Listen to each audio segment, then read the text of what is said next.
Very good. All Now, right. just so that I understand for sure, you are able to see the screen, right, Tammy? Everybody else? Yep, I can see it, Yep. so I'm assuming everyone else can. Okay. All right. So we were counting on you to take care of us along the way and kind of monitor the chat, and that'll be good. So, uh, for those of you that I don't know, my name is Pat Zaby. I am from Dallas, Texas. Uh, I have been a realtor for, I'm going to just say it. I got to a point where I wasn't saying it. I was saying for over 40 years, but technically I've been a realtor for 55 years. And so many of you probably know this. Uh, I knew Howard. I met him in 1978 when CRS started and taught with him many, many, many times and was a guest at the Star Power before Amy and company took over the program. And so it's a pleasure to be here with you. And what I want to talk to you about is something that has been important to me since the day I got into real estate. My mother is the one that influenced me to get into real estate. My father died when he was 38 years old, died of a heart attack. My mother was 2 years younger than that. She had three children, 5, 7, and 11, and she didn't know how to drive a car. And so she got into real estate after a few years because she needed something that would allow her to earn money, but at the same time have flexibility to do what she needed to do to raise three boys, be mother and father to three boys. So I was in college going studying to actually was planning on being an attorney, but was in undergraduate school and a government major. And my mother said, "Get a real estate license. Maybe you'll make a commission or two, and it'll help things." And so, sure enough, I did. My very first commission was a $35,000 house. So you got to put that back into perspective. 1968, $35,000 house. I double dipped the transaction and earned uh, $1,300. Well, you say to yourself, "Oof, well, 1,300 is not anything." No, but back then, minimum wage was $1.35 an hour. So at $1.35 an hour, that was 1,000 hours worth of work, which is a half a year. And so it was big money, especially to a college student. So when I did get my license, my mother told me the first thing you've got to do, Pat, is put together a list of everybody you know, all of their parents, and we were going to send an announcement out, and then we're going to send stuff out every month after that. Well, we've all heard that so many times throughout the years. And when Kenny Rayhans and Art Godey wrote their book that was one of the best books on listings ever, called Creative Listing Handbook, he talked about it as a magic list. And other people have talked about it as your sphere of influence or your database or your center of influence. And there's just a million names for it. But the reality is, it's probably the most neglected asset that agents have in their on their balance sheet. And so here's the reason why I say that. I talk to people almost every week where I hear the same thing. Somebody who has been in real estate for 20, 30 years, maybe longer than that. And one of the questions I always ask is, how many people are in your sphere of influence? How many people are in your database? Sometimes is what I say. And they say to me, 218 or some number that is much smaller than it should be. So the reality is, everybody you've ever sold a house to, sold a house for, anybody that you expect to sell a house to should be in your database. And so the longer you've been in business, the bigger it should have gotten. And there's no reason to take a person out unless they die. And if their spouse is alive, they stay in there. So at any rate, I want to go through something. There's some stuff in the handout that I want you to, in the chat room right now. These are handouts. There's a booklet uh, call this step-by-step guide for sphere of influence. So it's going to be a great reference point. And throughout the slide deck that I use, in the upper right-hand corner, we'll have the page number that I'm on. And then there's also a checklist in there, and there's some Excel spreadsheets that'll help you do some things. And I don't care how long you've been in real estate. I am saying that almost everybody needs a tune-up on their sphere of influence, and it's worth big money to you. If you were to take a week off and did nothing but work on your database, it would pay such huge dividends. You'd go, why didn't I do this years before? So I'm just going to give you some more support information, because I'm going to work under the premise that you've heard all of this before, but it didn't make the sale. Somewhere along the way, we didn't value it enough to say, okay, this is my most important asset. So I'm going to give it to you a little more of that right now. If we looked at the most popular forms of lead generation, which are right here on the screen, we see sphere of influence. I've got it listed as number 1, but you've got some others on here that you're probably working on.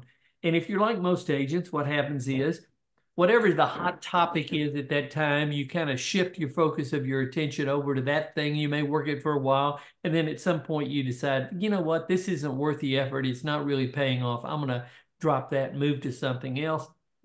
And I just wanted to show you the cost in relative to the return that you get on these things. The sphere of influence is without a doubt the least expensive. Now contrast that with the most expensive fee-based third parties. And I'm going to talk to you about that in a moment. You may not know it by that particular name, but you certainly understand the concept. I'm sure about that. Direct mail, because we used to do so much of it, and it used to be relatively reasonable.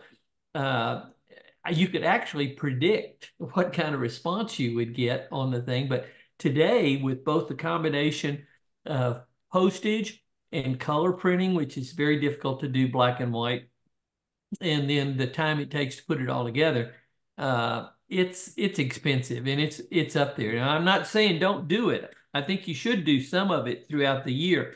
We need a blend and a mixture of these things. But sphere of influence is the number 1 source for a lot of different reasons. So I've got this next slide that I want to show you. The pay-per-click are certainly a form that a lot of us are focused on right now, because it's kind of easy. It's a little gratifying to us to look through social media and all of a sudden see an ad that we put in there show up. But they're not cheap, and it costs us money.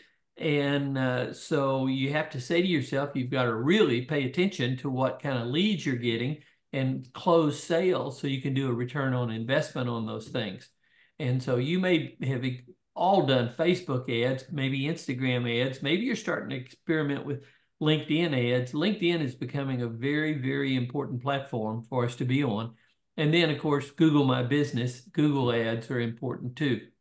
Now, subscriptions, these things are the services that we sign up with, and they're not cheap by any means whatsoever. We could pay anywhere from a few $100s a month to $1,000 a month.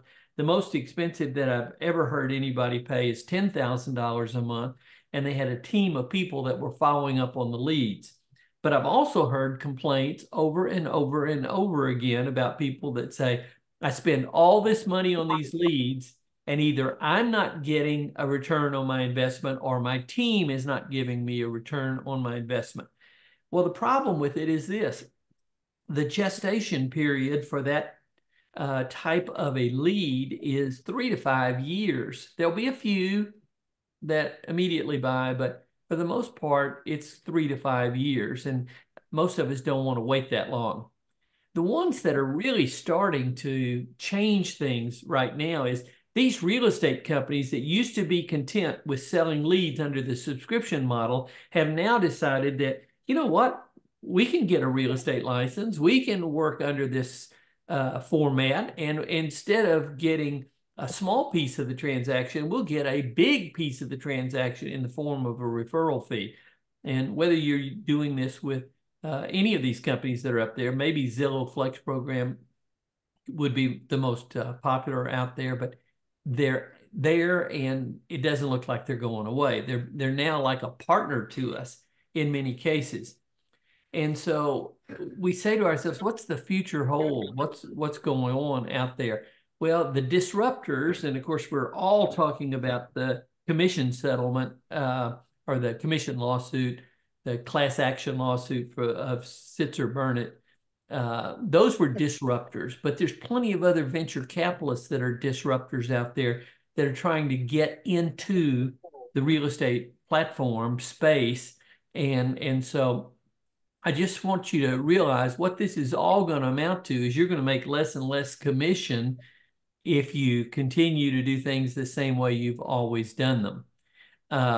I just put here for example purposes only a couple of things in here. So if you were used to getting, let's for an example, a 6% commission and the sales side was 50% of that, and then you had to pay out a referral fee, whether it be to one of those companies I was mentioning or another CRS or Star Power member that you were happy to pay the fee to, it reduced your commission. And then because your broker expects, in most cases, a piece of that also, you're going to end up with a smaller amount. And in this case, this example was 1.37% of the overall sales price. Now, if you lower your commission, then you get a smaller percentage. If you lower it still, you'll even get a smaller amount. And so the point I'm trying to make here is we need to work with getting leads from the places that will help us to generate the most commission dollars. So I compared these three that I was just showing you a moment ago. And so we start with this portal fee. And so this would be the same as sending a referral, maybe depending on what you pay for a commission, referral fee commission. But let's say it was 35%. There would be $7,800 left. If you were on a 70% split, it'd be $5,460. So you would receive 1.365%. The pay-per-click, again, may not cost as much on each one of those, but they probably don't necessarily pay off the same way, but it's still going to be a piece of your commission. Now, when you get down here to sphere of influence and past customers, and there is a fee, an amount that you pay for that because you're going to do promotion throughout the year and that sort of thing, but it's nowhere going to be the amount of money that you're probably paying for these other two. You can see that you'll get a much larger commission on here, which in this case was 54%. So that's a nice raise from doing everything under this method right here. So what we want to look at in other businesses, when I watch Shark Tank, one of the sharks will always ask the person making the presentation, what is your cost to acquire a customer? Sometimes they get a blank look on their face, sometimes they don't.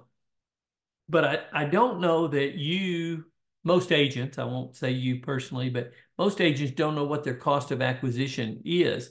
What that means is every dime they spend on referral fees, cost to pay-per-click advertising, general promotion to acquire customers, sphere of influence, top of mind awareness, that sort of thing. All of that money put together, divided by the number of customers we have, gives us the acquisition cost. And it's a number that we need to know. Now, if you can make money on that, that's great. But that's why some of these companies will spend something, $50 to get a customer, because they maybe had their product's $500. They've got a $250 margin, 5 times it's worth it. So agents have got to control their leads to avoid the downward pressure on commissions and the shrinking margins that are taking place in our market. And the solution is to establish yourself to a select group of people with whom you expect to do business. And you've already won them over from that standpoint. And we know what this is. It's what we call sphere of influence. It's the quality, not the quantity of the people that are in your sphere of influence. Now, again, because I talk to so many people during the week, I sometimes talk to a person and they answer me a number when I ask them the size of their sphere, their database, and they go, "Oh, 15,000." And I go, "Whoa, that's a big number." I said, "How long have you been in real estate?" "Oh, 3 years, 5 years." And even if they had been in business 20 years, 15,000 is a big database. So they're trying to put these numbers together. Well, if you just grab emails off the internet, that is not a person in your database that we can qualify as a sphere of influence, a person in your sphere of influence. We're going to talk about the conversion statistics on these in a minute. So all of this is important. Now, you may have read a book a few years ago by Ken Blanchard that was called Raving Fans. And the book is as good today as it ever was. And the definition, his definition is to be able to exceed their expectations. And it becomes this unexpected gift that we receive when we give them more than what they expect to get out of it. So we provide more value than anybody else, any of our competitors or anything else. So in this book, Ken Blanchard says, it describes this customer who is so overwhelmed and floored by the customer service that they've received, they can't stop telling everybody about it. And that's what we want. We want to just really find out who these people are and spend extra time with this. You know, we talk about rating our people in our database, A, Bs, and Cs, with A's being the most valuable.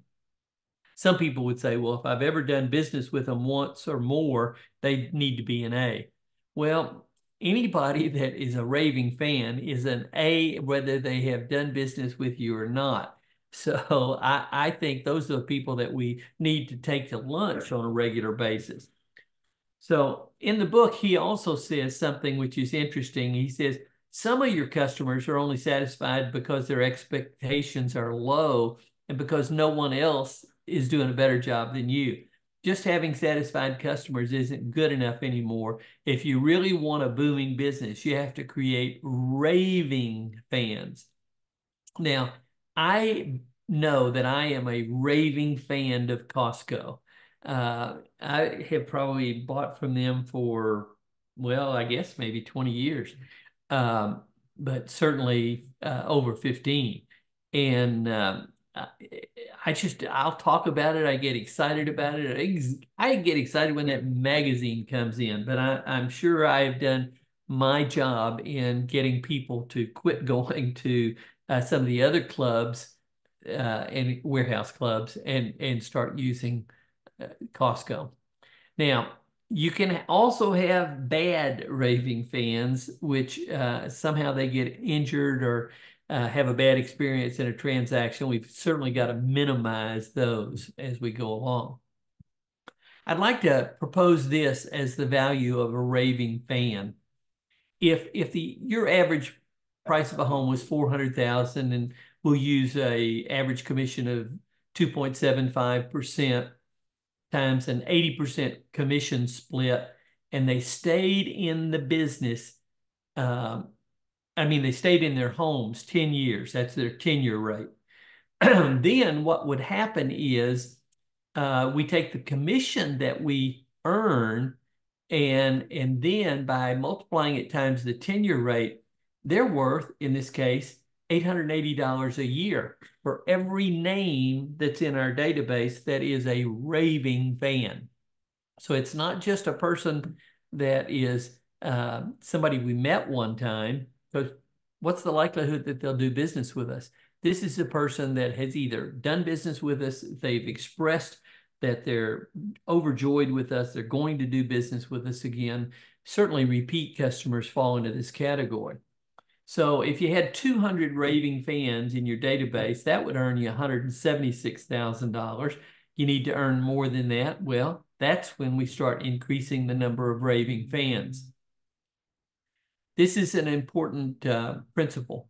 An agent's income will be directly proportional to the number of raving fans in their sphere of influence. Now, sometimes they say the number of contacts in your sphere of influence. Because in another book that has been around for a long time, Swim with the Sharks, Mackey talks about in that book, if I can see your, here's a word from the past that you don't use anymore. If I can see your Rolodex and thumb through it, I can tell what kind of money you'll make. I can predict your income based on looking at your Rolodex. Who's in your Rolodex, that sort of thing. Who can you get on the phone and that sort of thing.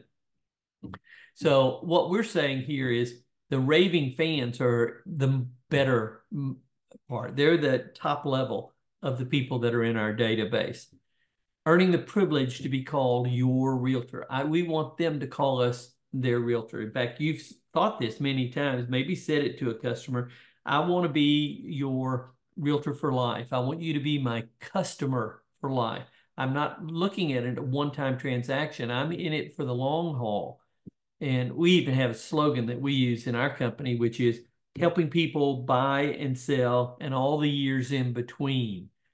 When they buy and sell and all the years in between. So let's look at this one different way. Let's look at it as a lifetime customer and what they're worth for us. So again, I'm going to use that $400,000 purchase price because it's close to the median home price in the United States right now.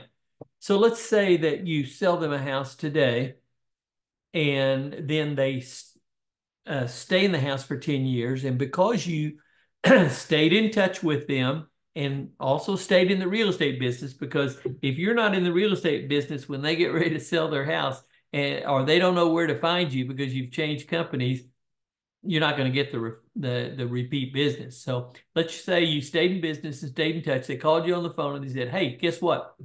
We want to move up. So they typically buy a house 50% bigger than the one they're selling. And so the listing, because of appreciation, I'm using 4% a year for 10 years. If you think that's too high, you can always adjust on these things. But that's closer to what I think is reasonable right now. So at any rate, $592, you get a listing for that. You make a sale 50% bigger than the house they're selling, $888. So just look at that. That's $1.4 million right there, starting 10 years ago at $400,000. Now, 10 years after this sale was made, because you stayed in the business and stayed in touch, they call you on the phone and say, we're ready to buy a house again, move up. So you get a listing for $1.3 million. You sell them a house 50% bigger at almost $2 million, call it. And so now that house combination, it was worth $3.3 million. These numbers are getting big. And then 20 years from there, or 10 years more from there, 30 years from the beginning, they now are ready to sell that house. And it's going to be worth close to $3 million. Now, let's say at that point, they decide they're not going to buy again. Who knows why? They could be moving into assisted living or retirement homes. They could be moving out of the country. I don't know. But let's just use this small example. So we had 6 transactions in that period of time that totaled $8 million based on this commission as an example and an 80% split. That customer is worth $178,000. Now, they're in your database or they're in a business card somewhere sitting on a nail in your, or they're in a drawer or what have you. If you looked at every one of these customers and said to yourself, this person is worth almost $200,000, I think some of you might get a tattoo even. If you were in a position where you're getting 100% commission split, this could be big numbers, really big numbers. And then that's only with the $400,000 house. If some of you are selling $1 million houses, the numbers just get bigger. So I know you can multiply. Our objective today is to build a network of potential clients through consistent communication, position yourself as a trusted real estate source, and nurture relationships for future transactions and referrals. So we don't want just their business, getting them to become raving fans. We want their referrals also. And it's up to us to teach them. When I got married, I remember going into my father-in-law's house And I sat down next to him while he was drinking a Manhattan, and I said, Sharon and I want to get married. And he said, oh, Pat, I don't know. He says, you've got so much going against you. And I went, oh, what are you talking about? He says, well, I mean, first of all, look at it. You're Italian, and you're a Democrat, and you're Catholic. And he says, I could probably overlook all those things. But he says, the problem is you're a salesman. And I thought, what? And so he said he had only been in the Army Air Corps during World War II, and then he worked for AT&T. Never had a commission job in his life. And so he couldn't imagine his daughter marrying somebody that wouldn't know where their next check came from. Well, within a few years, he found out that because we were living in a house almost as nice as he was, we had a better opportunity. And so it was good. Now, the reason I'm telling you that story is I didn't do a good job teaching them that I wanted their referrals.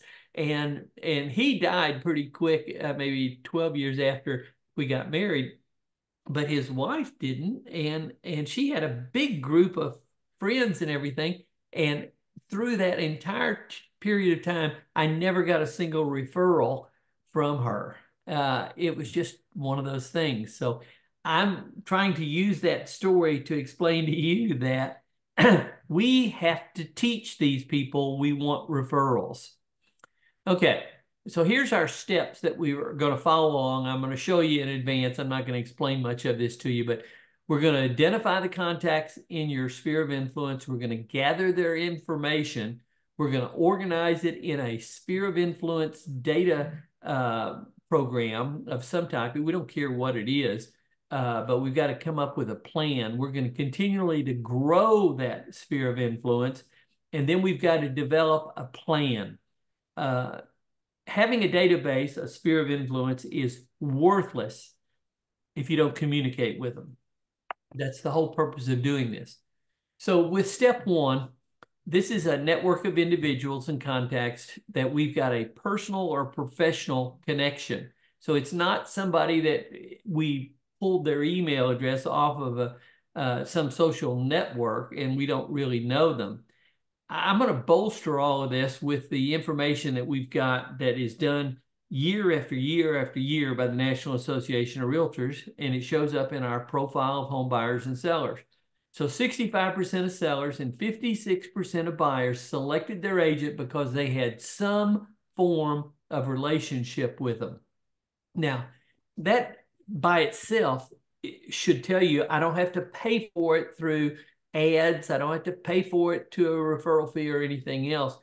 If I get to these people, most of the people have some form of relationship. So these are our friends, family, colleagues, acquaintances, past clients, anyone within your existing network who might be interested in your real estate service. Now, maybe, by the way, I've told this story and it bears repeating right now. You have people in your sphere of influence right now that cannot buy a house from you because their sister, their brother, their sister-in-law, their aunt, their niece is in the real estate business. And if they listed their home with you, it would be disaster for their family. On the other hand, in their mind, they're saying, you know what, I can put up with all this, but she's a little bit of a flake. He's a little bit dodgy. I'm not sure about referring one of our friends to them. You have probably, with at least some of the people, a higher likelihood of getting referrals from them than you'll ever have from actually selling their house. I don't want you to be like this person, Dick Dillingham. Some of you might know Dick Dillingham. They're on the call today, but this very prominent agent in Washington, D.C. area had a son that was getting started in the real estate business. And we went and did this program in the area, and Dick and I did it together. And the son, I won't mention his name in case some of you may know him. He said he said, I'm going to start doing this. We said, that's great. Well, sure enough, Dick and I started getting postcards from this guy. And we thought, this kid is really doing well. Well, it went on for 3 months. No more postcards. One day, Dick and I are having lunch. I said, hey, did you get a postcard from so-and-so? And he said, no, I haven't gotten one recently. He says, I got 2 or 3, and then I haven't gotten any more. So next time we were at a national meeting and he was there with his mother at the meeting, we kind of called him on the carpet and said, what's going on here? He says, well, I've got a program. He says, I send out these things to my sphere of influence, but if you don't respond and either send me a business or do business with me directly, after 3 months, I take you off the list.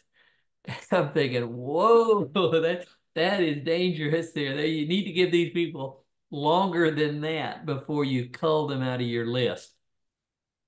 71, same study, by the way, 71% of buyers and 81% of sellers only contacted one agent. Now, this is good and bad for you. They may have contacted the wrong agent right off the bat because they're doing a better job communicating than you are with these people. You may have sold them the house and then didn't stay in touch with them over the years. And then next thing you know, they've listed the house with someone else. And if you had a relationship with this person that you could, in fact, ask why they didn't list with you, you'll hear this. Some of you have heard this. I've certainly heard it many times over the years. Well, Pat, we used to get things from you. We stopped hearing from you on a regular basis. We just assumed you one of several different things. Started working in a different area, no longer in the real estate business. When you get my age, people have the thing, oh, I didn't realize you were still alive, or I assumed you were retired, and things like that. So it's our responsibility to remind them we're in business, not their responsibility to remember we're in business. So it's essential that your friends know you're in real estate and you're good at it. So a couple more statistics here. 87% of sellers and 90% of buyers say they would use their agent again and recommend them to others. So you can just take your hand, reach it up to the ceiling, toward the ceiling, bend it at the elbow, pat yourself on the back. You're doing a great job, but it doesn't keep you from having to stay in touch with them. Now, as far as this goes, the typical realtor earned 15% of their business from repeat clients and customers and 20% through referrals of past clients and customers. So that is 35%. 35% of your business comes from that.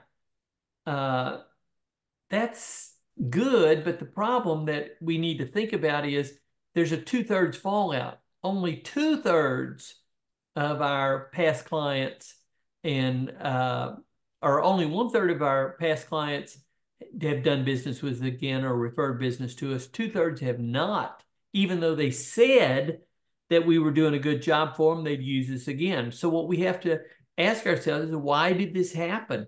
And it did because you weren't staying in touch with them. That's the only possible reason it could be. So you probably heard this before. The average person knows at least 200 people. And I'm doing this to show you what a small group of people can have such a big impact for you. 200 people in your group, each one of those 200 people also know 200 people.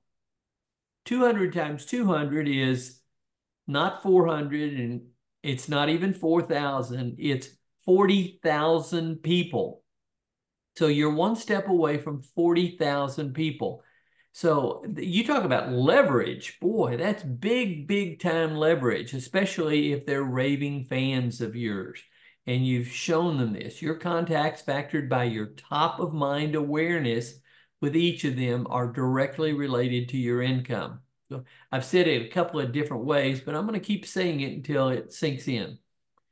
In the United States, currently, we've got about 330 million people. We've got 1.5 million realtors.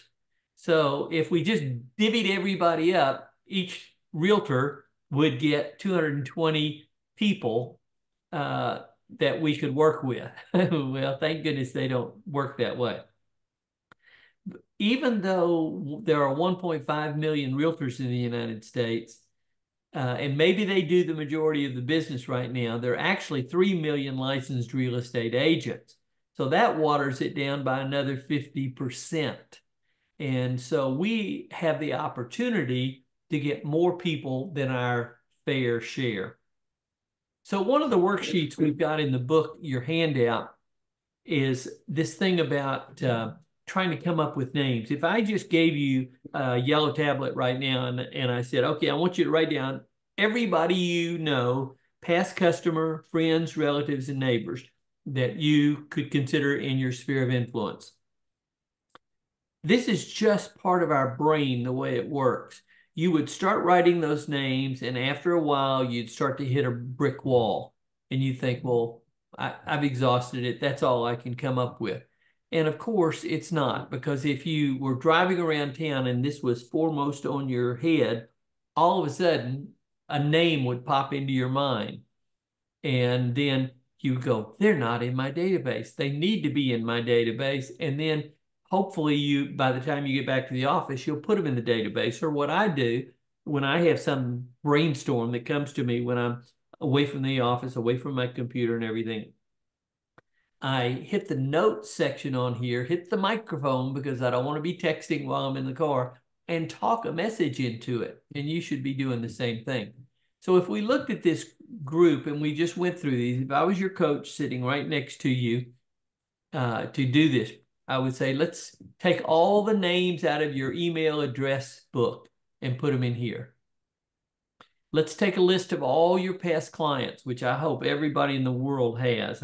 I know at CRS, one of the requirements we used to have, which is not a requirement anymore, you had to submit a list of all your past clients and get over that number, that magic number that was required. Now, your broker can sign a letter. But you know what? You need those names because they were satisfied with your service. They'll do business with you again. You've got an address book in your cell phone. Pull all those names out of there. You've got a Christmas card or any other type of holiday card list. And maybe it's not the same thing. It's a little bit different. So you take all of those, put them together. Then we go and think about immediate family. Now, I don't know what your definition of immediate family is, but I'm going to say children, parents, grandparents, if they're still alive, aunts, uncles, things like that. Then you can go out from there and go to cousins and first, second, third cousins. It doesn't matter. Think about your current personal friends. Think about your extended family, meaning maybe you were called people aunt and uncle that weren't really aunt and uncle. Your previous personal friends in other areas when you lived, either it'd be a long time ago when you were in college, when you were in grade school, when you were in another job before you got into real estate. Think about all those people. Now we talk about fellow church members, previous previous co-workers, current neighbors, past neighbors from every home you've ever owned. If they're still alive, then you had relationships because you used to talk to them, visit with them, share things with them, borrow things from them, have them look at your house. They pick up your mail when you were out of town. And you go through each of these groups, and I'm not going to go through all of those different things, but it's important for you to understand the value of doing these in little circles because it isolates them in our mind and we start thinking about people that we haven't thought about before. Now, after you've done this whole thing, and it's not going to be a quick exercise, but when you realize the value that every name that goes in your sphere of influence has, you can say, this is powerful. So the next thing we want to do is get our spouse to do it. Now, let's pretend our spouse is not in real estate. I can tell you what the spouse is going to say. Let me look at your list, and because they want to support you, right? Give me your list. I'll look, and I'll tell you if you missed any names. And you've got to say, no, this is very important for my career, our life. I need you to do this separately. And then they go through it. Your spouse has people that will do business with you just because you're the spouse of their friend, their coworker, their classmate, or whatever it may be. So that's why it's important. Then you combine the two. So on page 7, you've got this list of everything that I just talked about and referred to. So that becomes a checklist for you. I also added a Word document into the chat for you to download. So this is the way that works. And you can change it if you want to change it, but because it's just a Word document, it's not an Excel spreadsheet or anything like that. Okay, now we're going to step 2, gathering contact information. This is the information we need. Now, you know that we've got to have their name, their phone number, and their email address, but we need both spouses' name if they're married, both email addresses, both cell phones if we can, and we need to accumulate birthdays and anniversaries, both wedding anniversaries and home anniversaries. You know, one of the most important things that I repeat over and over again, I heard it the first year I was in the real estate business. You've heard it before yourself. I don't care how much you know till I know how much you care. And so one of the ways we do that is to acknowledge their birthday or anniversary. Now, a home anniversary, we'd be expected to acknowledge that, but a birthday or a wedding anniversary, my gosh, sometimes my brothers don't even acknowledge my birthday. They don't call me. Oh, you know, I think I missed your birthday last year. Oh, great. I can tell you care. So anyway, that's the kind of information that we've got to have. As you do this, this is not something you can make up a form and send it out to them and expect them to return it to you. This is going to take effort on your part to gradually collect this. So what's going to happen is you're going to start with your personal contacts, like your friends, family members, close acquaintances.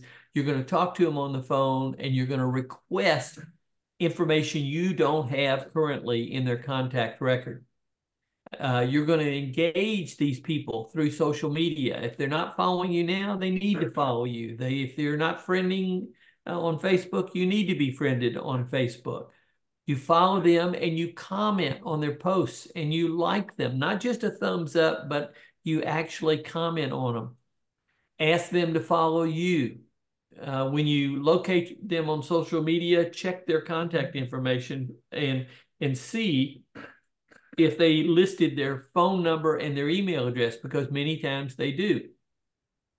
Facebook itself is fantastic for getting birthdays. They don't let you download them into a CSV file, but you can get them off of there and you can certainly put them on there. And even if you don't want to do it yourself, you can pay somebody to do it for you. And then reach out through the phone and reconnect with these people. You do this in a conversational style. We don't have to talk about this. You've heard it lots before. If you don't know what to talk about, you talk about their Ford. Well, they drive a Chevrolet. No, their family, their occupation, their recreation, and their dreams. That's what that's all about. If you have a phone number, call them on the phone, reconnect by saying something like, "This is sincere. I was thinking about you and we haven't spoken in a while. How are things going?" And then you mention the spouse, you mention the kids, you mention the dog, or whatever it may be. And after you've sincerely reconnected, tell them that you have a newsletter you like to send out that keeps them up to date, not only with market updates in the market, but things they need to know about real estate. Confirm their email. One way to bring the subject up is you say, "I recently shared some great home staging tips on Facebook. Do you follow Real Estate Updates on Facebook so you can find out what they're using?" No, I use Instagram. No, I use LinkedIn. At least you found out what they prefer. Keep track of it that way. Now, here's something that I added to this talk this morning because I thought, you know what, this is something that I was talking to somebody yesterday, and this is what made me think about it. Look here. I talked with somebody yesterday and I told them about the stuff we're doing. And what I did was follow up with an email to them because I got their email address. And then I asked them, that's what this blue graphic is all about, to add me to their safe sender list. Now, getting through to people on email is getting to be a large challenge because Google, as well as Yahoo and all the other email servers that are out there, are trying to eliminate spam. And so you've got to be on their safe sender list. Something like this could be very valuable. If you take a picture of this right now, if you need it, because it's not going to be in the slide handout because I added this morning. Everybody got it that wants it? Okay. I can tell I am never going to finish on time. So I'm just going to highlight some of this because you've got this all in textual format on there. You need to consider events and gatherings. One of my favorite ones that I actually got from somebody else was having a wine. They love to drink wine. That we were talking with each other. And she was saying, I wish I could do something with wine. And I said, well, why don't you do this? Go buy 3 or 4 dozen wine glasses, all that match, and have a gathering over at your house the first time. Go to Costco, and if you want to buy the wine at first, you can do that. You can certainly buy the cheese. You'll provide the cheese and the nuts and the fruit and that sort of thing. And then invite the people from your neighborhood over to the house. And then after you do it once or twice, then other people are going to want to do it. And then ask them to bring wine. And this agent that I'm talking about, who now lives in Oregon, she was in Reno, Nevada. She has gotten to a point where this is her main source of getting business, and she has different wine groups that meet during the different times of the month, and so it's the way she stays on time in touch with them. But you can have things on your website where you sign up for their home value or your newsletter. When you exchange business cards at networking events and things like this. So you've got all sorts of other ways that you can gather contact information from people. It's amazing. Some people won't put their phone number on there, even realtors for that matter, but lots of people do, and their email. Okay, number 3, organizing your sphere of influence data. So this is very, very important. And I just want you to understand the difference. Most people think that when you talk about sphere of influence, you're talking about a CRM program. That's not it at all. CRM programs are great for teams. They're great for big businesses and that sort of thing. But for the average realtor that doesn't have an assistant or maybe has an assistant but not a team, it's overkill, way, way, way overkill. And I don't think you need that much stuff. I think a contact manager might be better, but I don't even think that's necessary unless you're going to use all these other pieces in here, such as the marketing, the campaigns, the transaction management, and all of that. I'm telling you right now, if you wanted to, all you need to do is use your email management program. And if you're using Outlook, it is incredibly powerful. If you're using Google Contacts, or Google Gmail, which the other connecting piece to that is Google Contacts, that is incredibly powerful. And both of them will sync with your phone flawlessly, sometimes much better than some of these expensive programs. So if in the handout, I just showed you a couple of different contact sheets, this one from Google, this one from Outlook. And it's got all the basic information you need, which also allows you to keep dated notes on everything you ever talk to a person about, which is important. And that way, whenever I talk to a person, I can pull their contact record up. It'll remind me what we talked about the last time.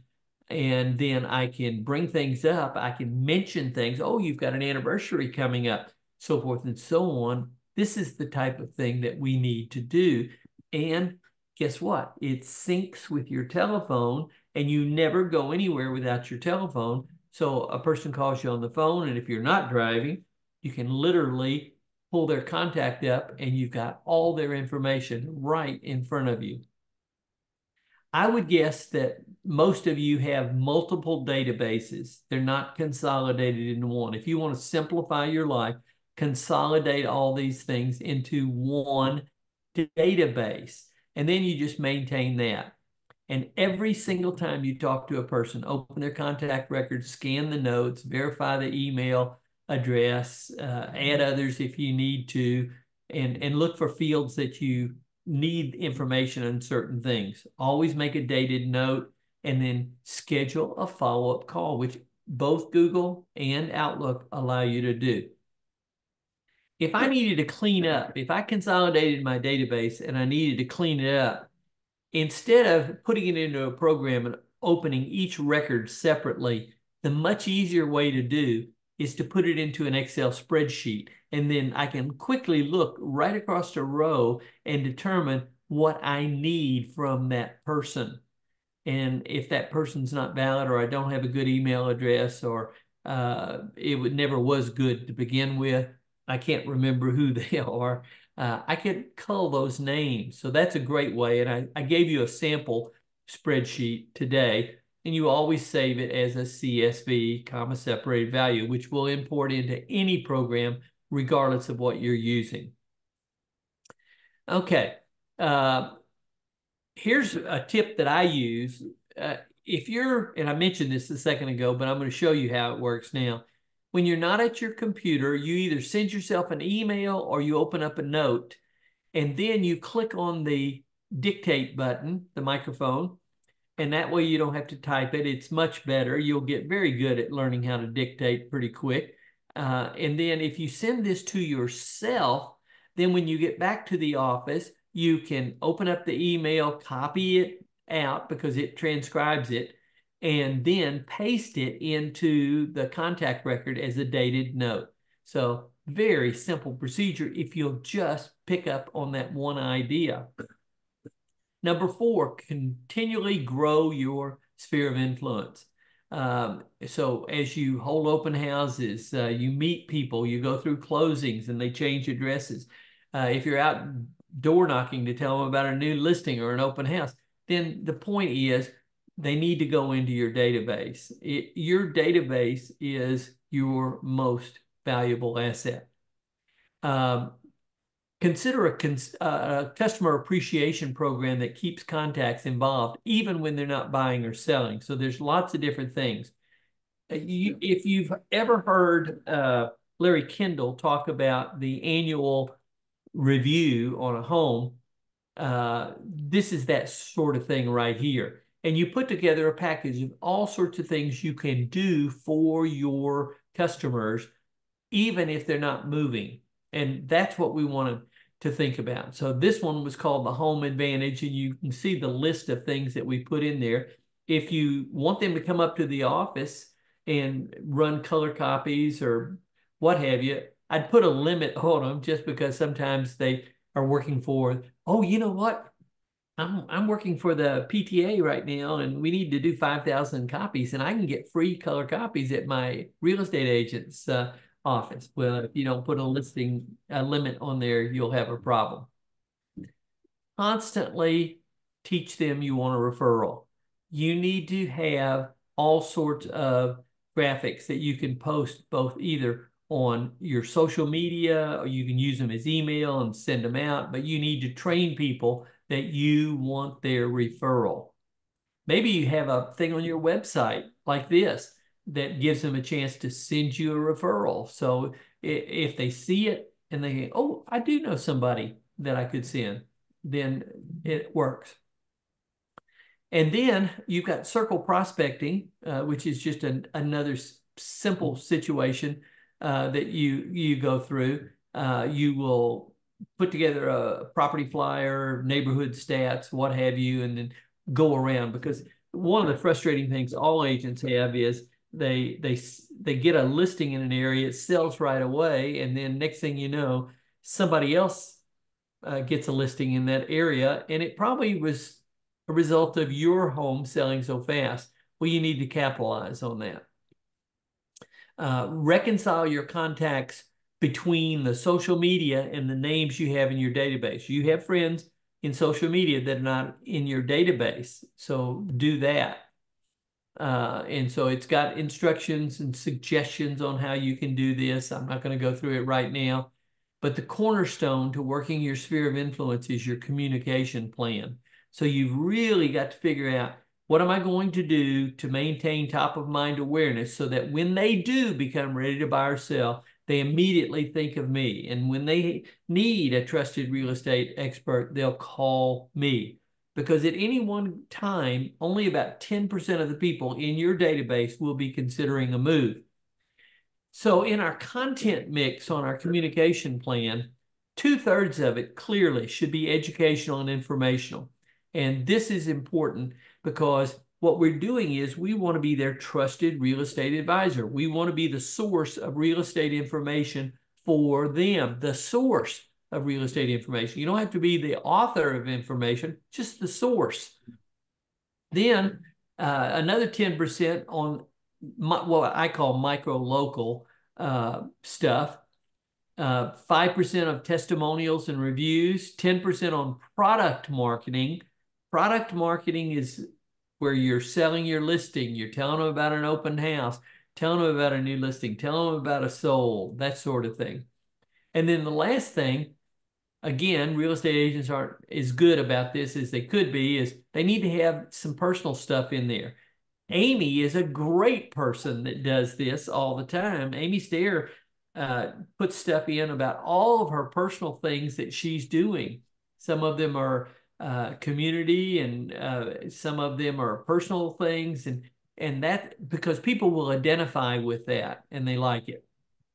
So one of my favorite speakers of all time was Zig Ziglar. He officed right across the parking lot from us, and he says in all of his every talk he ever made, almost, you can have everything in life you want if you help enough other people get what they want.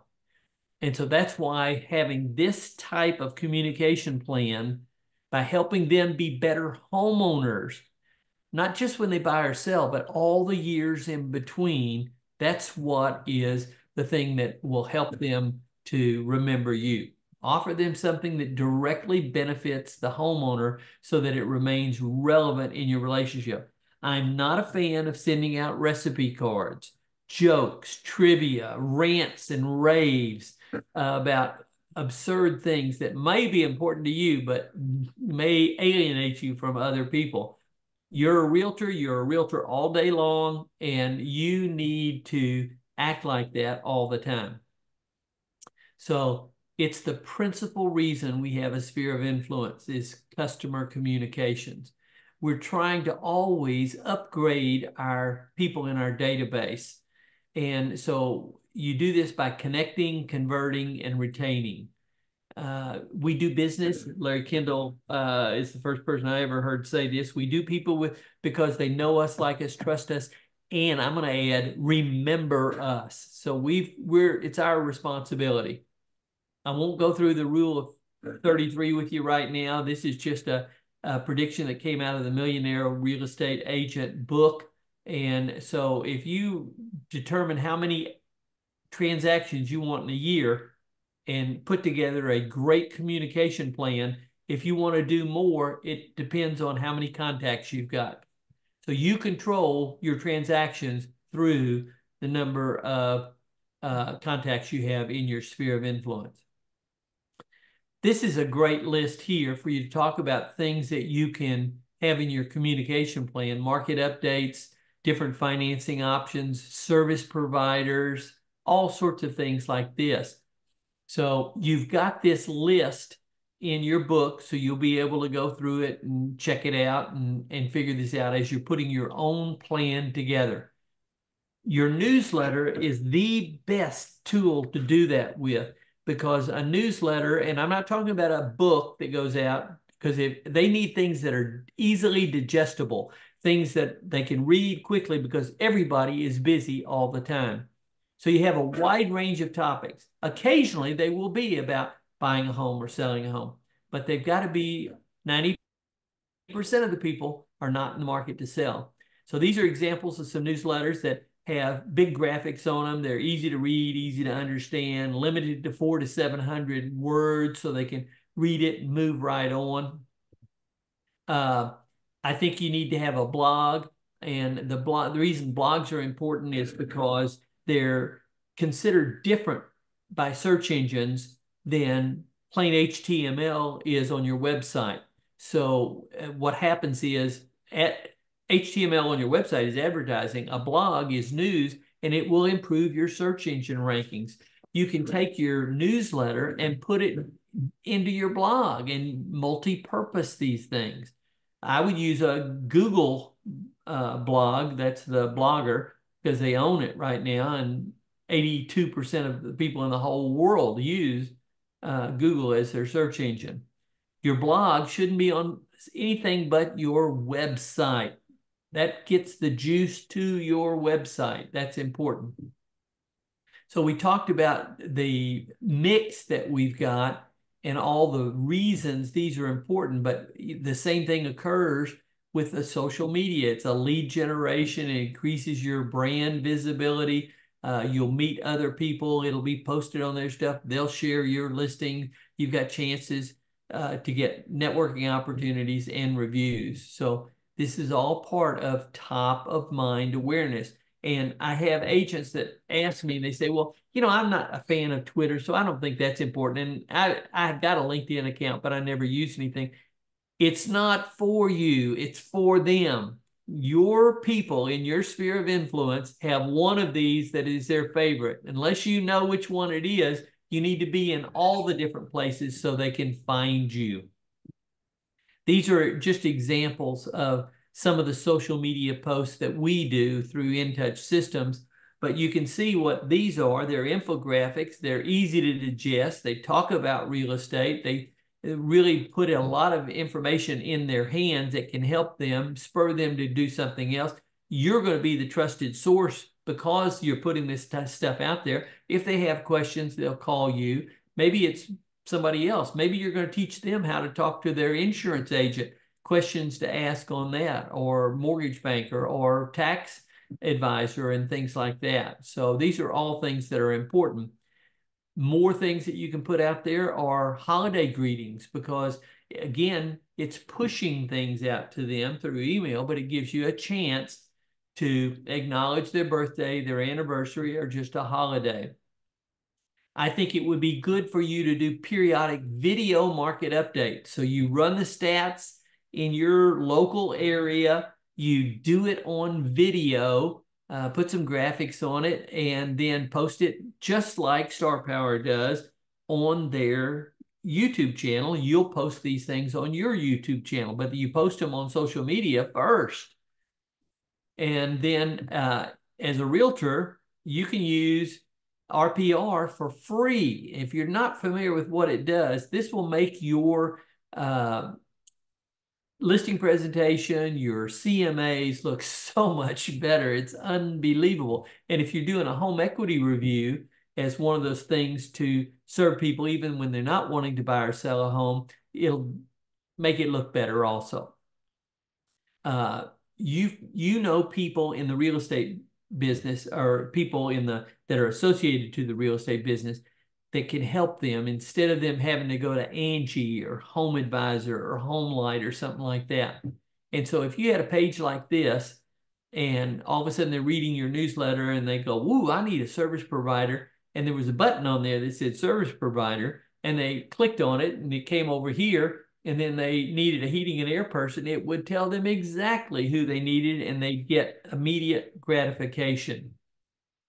You could use financial calculators on there to teach them, show them how to do different things. My favorite is rent versus own. I won't do that right now. We did that in another deal we did a few months ago for Star Power.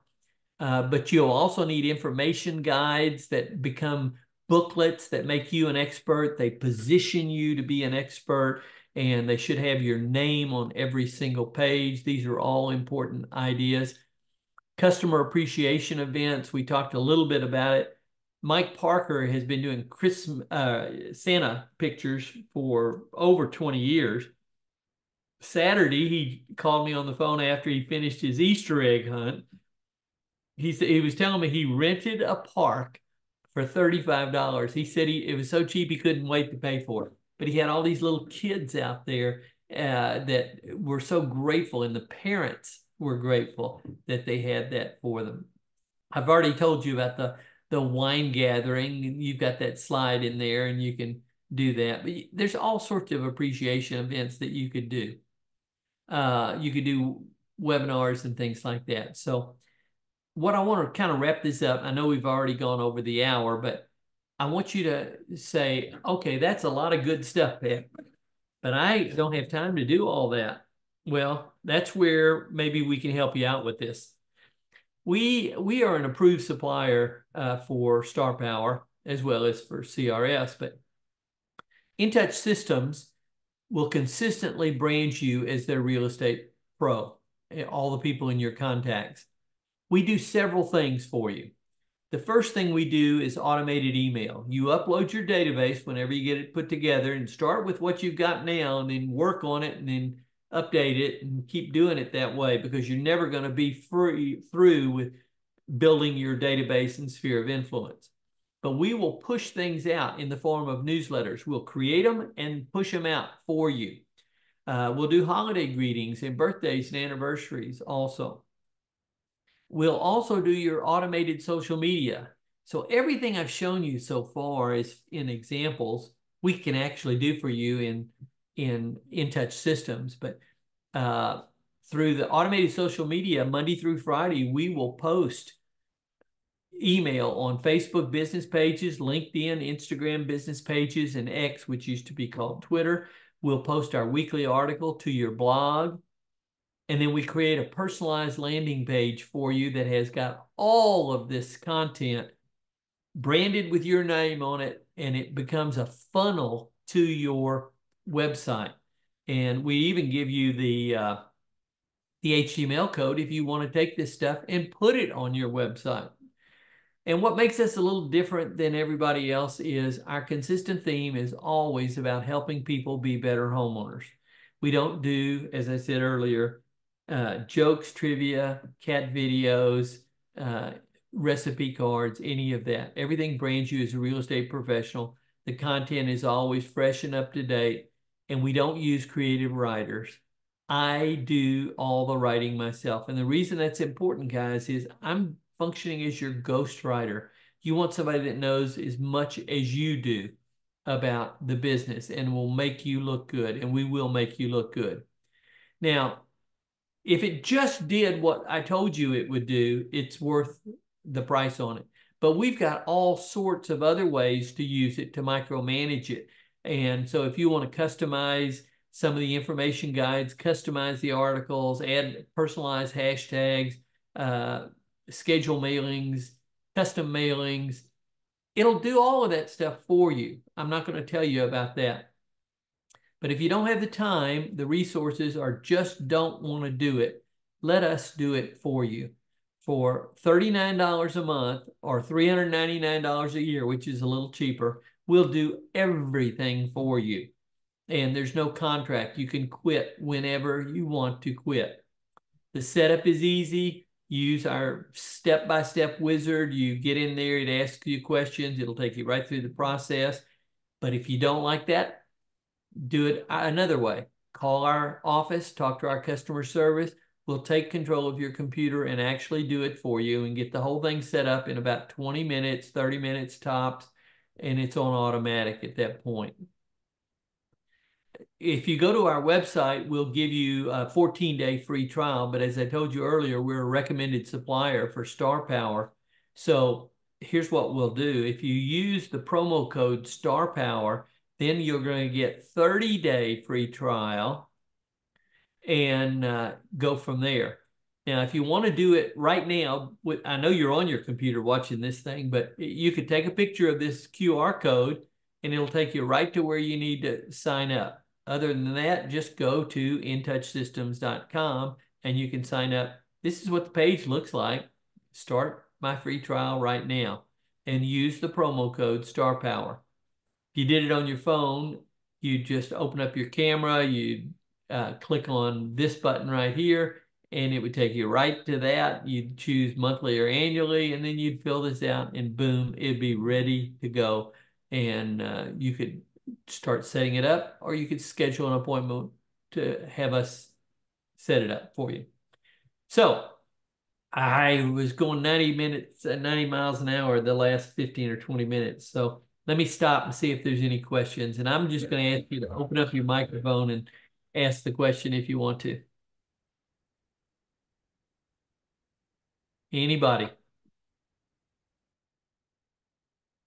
Okay, I'm gonna put Sherry Young wrote in here, I would like to be able to work on future posts long before actual holidays. For instance, I cannot figure out a workaround within InTouch. We have a way to schedule them ahead of time on a calendar. So if you want to do that, I tell you what it works like, just so you'll know. Uh, there are services that are out there right now, and all of a sudden I'm having a mental brain cramp and I can't think of what some of them are called, but these are services that you pay 40, $50 a month for, and they let you schedule things. Well, our service allows you to schedule them. What you need to do is call customer service and let them show you how to do that. So we can do that. Thank you for that question, Sherry. Anybody else? I think I took my first computer class, CRS offered, Pat taught it. Well, the very first one, oh, the first one you took. We taught the very first computer class for CRS in 1986 in Reno, Nevada, and we were using full size computers. Oh, it took us a full day to set them up ahead of time. But at any rate, you're right. That was 30 years ago. Okay, any other questions you might have? I don't see anything on there. Tammy, do you see anything? I do not see anything, and I really want to thank Pat for all of his generosity with sharing all of this with us and um, taking time out of his very busy schedule to be with us today. So, Pat, thank you very much. And we are having Pat speak at our annual conference in July. So, if you're wanting more of his valuable information, he's going to be right there on site. Great. I'd love to see you in Nashville, and it's always fun to get together with all the people from Star Power. So, Yes, it is. So if there are not any more questions, we will be, we recorded and we'll be posting this on our YouTube channel and send out an email that it's there. So hope everyone will double check it and check it out. And again, we have another one of these Wednesday free seminars coming up next month. all right. All Sounds right. very good. Well, thank you, Tammy, and thank Thank everyone you. for being on the call today and sharing your time with me. See you next time. All right. Bye-bye, Pat. See you in July. Bye.